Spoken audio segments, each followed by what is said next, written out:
Hi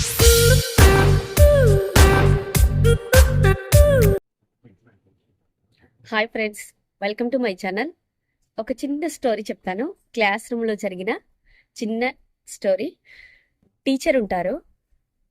ఆ class రూమ్లో ఒక 50 మెంబర్స్ స్టూడెంట్స్ ఉంటారు.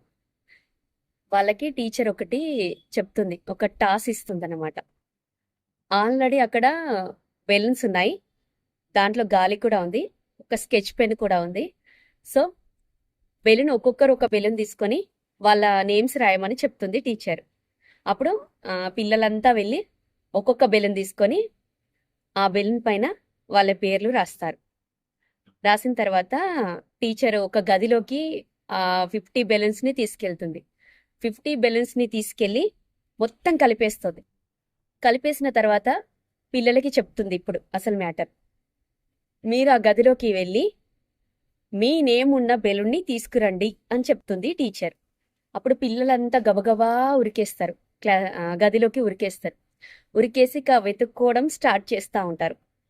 వెతుక్కోవడం స్టార్ట్ చేస్తారు. Only 5 minutes, she will give only 5 minutes time.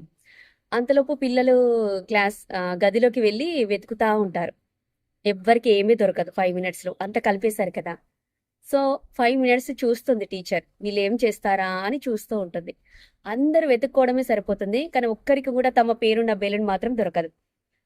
అప్పుడు మళ్ళీ టీచర్ ఇంకొకటి చెప్తా ఉంటారు.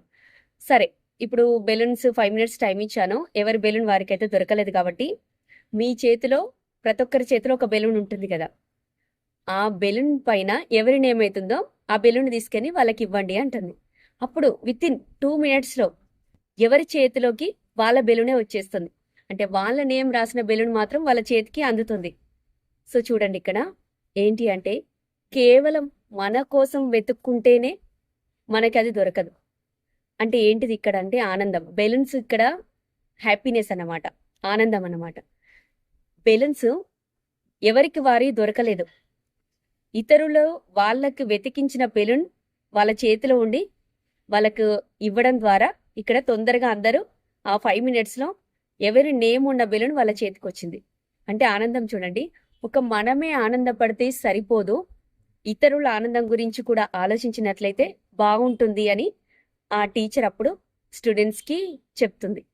సో ఇక్కడ మనకు తెలియాల్సింది ఏది అంటే, నాకు తెలిసింది ఏంటి అంటే, మన సంతోషం గురించి ఆలోచించడం కాకుండా మనతో ఉన్న వాళ్ళ సంతోషం గురించి కూడా ఆలోచిస్తే తొందరగా మనం రీచ్ అవ్వగలం.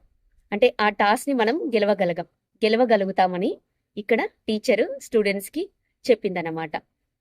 తన పని తాను చూసుకోకుండా, తన అవసరానికి తాను చూసుకోకుండా ఇతరుల అవసరాలని కూడా కొంచెం తీర్చితే ఆనందం అనేది ఎప్పటికీ మనతోనే ఉంటుందని టీచరు స్టూడెంట్స్కి చెప్పడం జరిగింది. సో ఇది స్టోరీ. ఈ వీడియో మీకు నచ్చినట్లయితే లైక్ చేయండి, షేర్ చేయండి అండ్ సబ్స్క్రైబ్ చేయడం మాత్రం అస్సలు మర్చిపోద్దు. Thank you friends. మళ్ళొక వీడియోలో మళ్ళీ కలుద్దాం. Bye bye.